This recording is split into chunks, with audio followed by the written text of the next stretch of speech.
My self professor doctor Deepak Singh, allied science specialist. आज एक topic deal कर रहे हैं जो कि most common problems, tubal blockage. किस चीज का tubal blockage? Fallopian tube blockage. देखिए, फैलोपियन ट्यूब बॉडी में दोनों साइड होता है, राइट साइड और लेफ्ट साइड।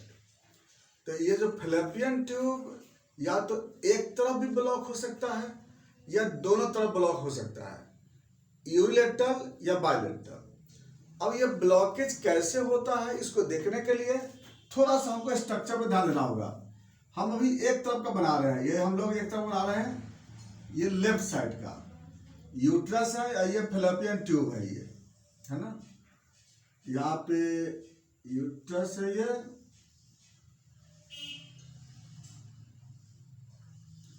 और यहाँ पे है फैलोपियन ट्यूब। ये बना रहे फोटो में, ये फैलोपियन ट्यूब। यहाँ पे फिब्रिया है जो लगभग 16 फिब्रिया मिल करके ये बनता है। 16 को फिब्रिया होता है एक साथ। इसके बाद ये अंदर का लुमेन है, जो फैलोपियन ट्यूब का लुमेन, जो ये लुमेन यहाँ से इस तरह से लुमेन बना है, ये लुमेन।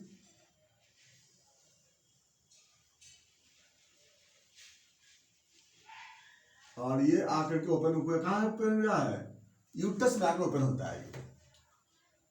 इस पूरे फैलोपियन ट्यूब की लंबाई 10 सेंटीमीटर होता है। 10 सेंटीमीटर में ये टोटल इसमें 4 पार्ट होता है। जो जस्ट यूट्रस से जो अटैच रहता है, इसको हम इंटरस्टिशियम बोलते हैं।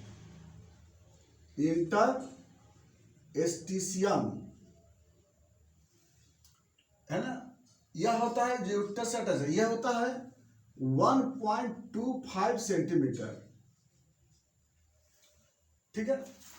इसके बाद दूसरा पार्ट जो होता है उसको बोलते हैं इस्थमस कहते हैं।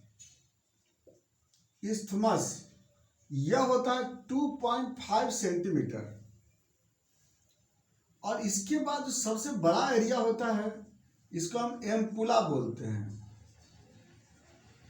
यह होता है 5 सेंटीमीटर। और जो लास्ट में होता है इधर की तरफ, इनफंडिबुलम। इनफंडिबुलम यह होता है 1.25 सेंटीमीटर। तो इनफंडिबुलम इंटरस्टिशियम 1.25 का, इस्थमस होता है 2.5 का, एम्पुला हो गया 5 सेंटीमीटर का। इसका जो अंदर का जो लुमेन होता है, ये डायमीटर, ये इनफंडिबुलम के नजदीक होता है 6 mm का, 6 mm। एम्पुला के नजदीक होता है 5 mm। इस्थमस के नजदीक होता है 4 mm। और इंटरस्टिशियम के नजदीक होता है 3 mm, जो कि यह 3 mm यहाँ पे ओपन होता है यूट्रस में आकर के। इस फैलोपियन ट्यूब की काम क्या है? इसका काम है कि यहां से स्पर्म को कैरी करके लाता है इस्थमस या एम्पुला तक। दूसरा, यहां से जो ओवरी है ना, ओवरी से ओवा को कलेक्ट करके और लेकर जाता है एम्पुला तक। और तीसरा, जो यहाँ फर्टिलाइजेशन हो जाता है एम्पुला में, स्पर्म और ओवा, तो जाइगोट बनता है। इस जाइगोट को फिर यहां से कैरी करके लाता है यूट्रस तक। 3 फंक्शन इसका।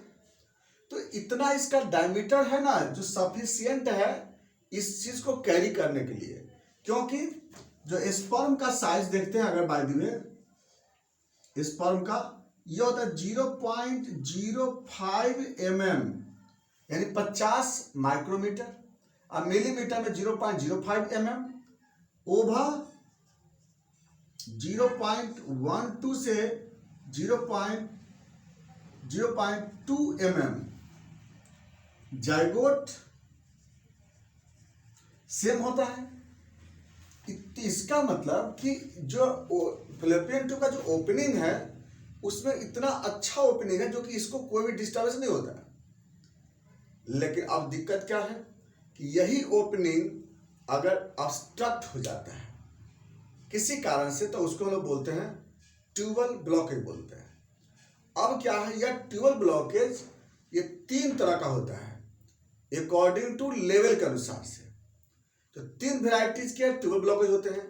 अगर ट्यूबल ब्लॉकेज अगर इन्फंडिबुलम के नजदीक होता है और यहां ब्लॉकेज होता है तो इसको बोलते हैं पार्शियल ब्लॉकेज। याद रखना होगा, अगर ब्लॉकेज इन्फंडिबुलम होता है तो पार्शियल ब्लॉकेज, और अगर ये ब्लॉकेज अगर एम्पुला के नजदीक होता है तो इसको बोलते हैं मिड पार्शियल या इनकम्प्लीट ब्लॉकेज। और अगर कहीं ब्लॉकेज यहां पे होता है इंटरस्टिशियम या ट्यूबल ऑस्टिया के नजदीक तो इसको बोलते हैं कंप्लीट ब्लॉकेज।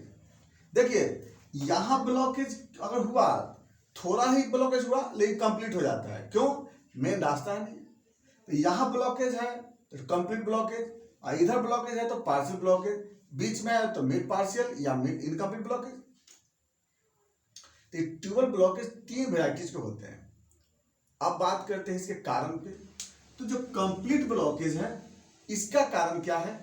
टिश्यू डेब्रीज के कारण, यूट्रस फाइब्रॉइड के कारण, रिफ्लक्स मेंस्ट्रुएशन की वजह से, डीएनसी के कारण, ये सब के कारण यहां पर कंप्लीट ब्लॉकेज होने की चांस होती है।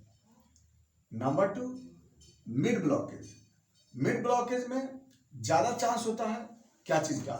साल्पिंजाइटिस का, इन्फ्लामेशन से, बाहरी कंप्रेशन से। बाहरी से राइट साइड ट्यूब में तो अपेंडिक्स भी कंप्रेस करते रहता है, तो एक्सटर्नल कंप्रेशन हुआ उसके कारण, फैलोपियन ट्यूब के ट्विस्ट होने के कारण, मुड़ जाने के कारण, या फिर vitamin D deficiency, vitamin A deficiency, इसी कारण यहाँ पे सिलरी मूवमेंट ऑब्स्ट्रक्ट हो जाते हैं। या फिर हो सकता है टेम्पोररी ट्यूबल को ब्लॉक किया गया हो, जैसे होता है ना ट्यूबेक्टोमी करते हैं तो टेम्पोररी बाइंड कर देते हैं, तो उसके कारण भी ऐसा हो सकता है ब्लॉकेज।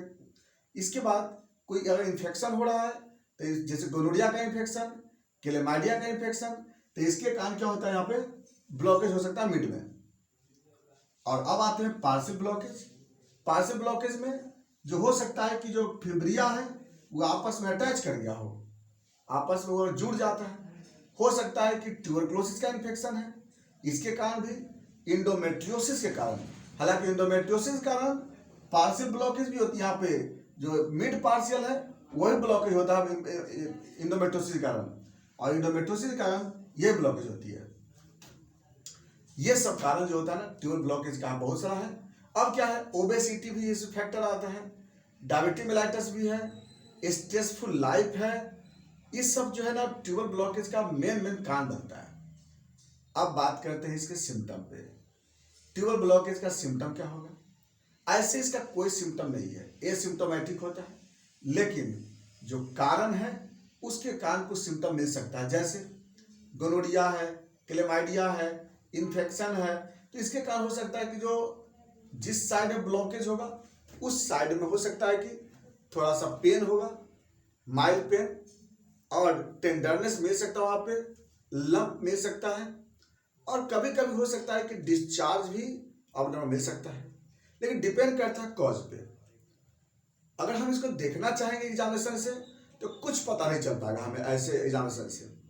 इसके लिए इन्वेस्टिगेशन होगी। कॉम्प्लिकेशन क्या होगा इसका? पहला मेन कॉम्प्लिकेशन है इनफर्टिलिटी, क्योंकि ना ओवा जा पाएगा इधर से, ना यहाँ से स्पर्म जा पाएगा, तो इसकी वजह से क्या होगा? इनफर्टिलिटी। अब बात करते हैं कि इसका इन्वेस्टिगेशन कैसे पता लगाएंगे हम इसको। तो इसके लिए सबसे नंबर 1 है HSG, हिस्टेरोसाल्पिंजोग्राफी। सबसे पहला है HSG। यह एक कंट्रास्ट एक्सरे है। इसमें क्या करते हैं कि जो वेजाइना के रास्ते यूट्रस में कंट्रास्ट को पुश किया जाता है, और कंट्रास्ट को पुश करते हैं। अगर ये ट्यूब खुला होगा तो इसमें कंट्रास्ट मूव करेगा, और अगर बंद रहेगा तो कंट्रास्ट नहीं जाएगा। इस कंट्रास्ट को हम एक्सरे प्लेट पे देख लेंगे। अगर ये खुला रहेगा तो कंट्रास्ट मूव करेगा और प्लेट पर उजला कलर का ट्रांस ओपेक शैडो मिलता है, और अगर बंद रहेगा तो यहाँ पे कोई भी शैडो नजर नहीं आएगा। अगर कंप्लीट ब्लॉकेज है तो कोई शैडो नजर नहीं आएगा। पार्शियल ब्लॉकेज होगा तो शैडो यहाँ तक मिलेगा और इसके बाद शैडो नहीं मिलेगा। मिड पार्शियल में इतना ही शैडो मिलेगा। तो यानी ट्रांस ओपेसिटी से ही पता लगता है कि ब्लॉकेज कितना है। तो कंप्लीट ब्लॉकेज में नो ट्रांस ओपेसिटी, मिड में हाफ तक ट्रांस ओपेसिटी होगी और उसके बाद पार्शियल में यहां तक ट्रांस ओपेसिटी होगी। तो ये तो हो गया HSG।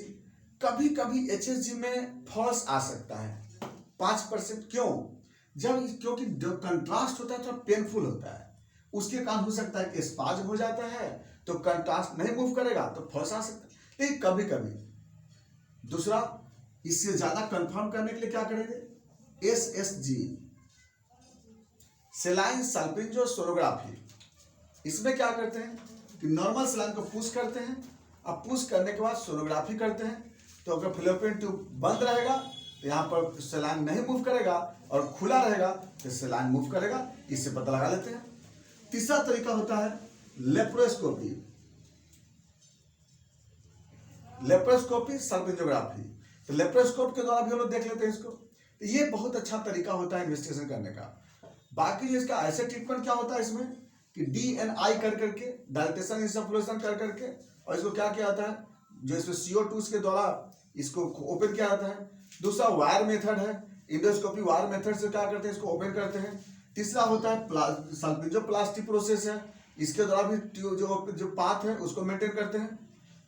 बाकी जो इसका कॉज है उसके अनुसार को मेजर करते हैं, जैसे vitamin D supplement, vitamin A supplement, ये सब सप्लीमेंट को बढ़ाया जाता है। इसके बाद अवॉइड करते हैं स्ट्रेस से, या फिर रेगुलर एक्सरसाइज, रेगुलर योगा, ये सबसे कई बार क्या होता है कि यह ट्यूब ओपन हो जाता है। इसके बाद बात करते हैं मेडिसिन पे। इसके लिए सबसे बेस्ट मेडिसिन अलग अलग है। जैसे मान ली सपोज की कंप्लीट ब्लॉकेज है, तो कंप्लीट ब्लॉकेज के लिए क्या चलाते हैं, साइलेसिया, अर्निका, इसके बाद फ्रेक्समस अमेरिकानस, कोनियम, ये चलाते हैं किसके लिए, कंप्लीट ब्लॉकेज के लिए। मिड पार्शियल या कंप्लीट इनकम्प्लीट ब्लॉकेज के लिए यहाँ पे लोग चलाते हैं sulphur, calcarea carb, ferrum phos, ये इसके लिए बहुत बेस्ट मेडिसिन आता है। सल्फर भी देते हैं, बहुत अच्छा है इसके लिए। इसके बाद अगर बात दी गई इन पार्शियल ब्लॉकेज है तो इसके लिए ट्यूबरकुलिनम है या फिर कोनियम है, कैलकेरिया कार्ब का रोल यहाँ भी आ सकता है। तो इस तरह से यहाँ पर मेडिसिन दिया जाता है। तो ये था ट्यूबल ब्लॉकेज। सबसे पहले तो ये पता करना है कि ब्लॉकेज किस वेराइटीज का है, किस कारण से है। अलग अलग कारण के अलग अलग दवा है। ऐसा नहीं कि दवा से ठीक नहीं होती है, ठीक तो होता है, बशर्ते कि हमें यह पता चल जाए कि ब्लॉकेज किस कारण का है, किस तरह का है, किस वजह से हुआ है, पेशेंट का एज क्या है, पेशेंट का कंडीशन क्या है, पहले कितना बार प्रेग्नेंट हो चुका है। ये सारी बातों पे हम लोग चेक करके ही दवा देते हैं। ये फिक्स नहीं है कि हम लोग कैलकेरिया कार्ब देते हैं या सल्फर देते हैं, ये सब डिपेंड करता है पेशेंट के कंडीशन पे। हम लोग पहले पेशेंट देखते हैं, पेशेंट का सिचुएशन देखते हैं, उसका इटियोलॉजी, सारे फैक्टर का सब बैक हिस्ट्री, उसके बाद हम लोग ट्रीटमेंट किया करते हैं इसका हम लोग। तो ये ट्रीटमेंट इसका सक्सेसफुल है। बात करते हैं इसके बारे में हम आगे, नेक्स्ट बातें चलेंगे नेक्स्ट वीडियो में। Thanks for watching.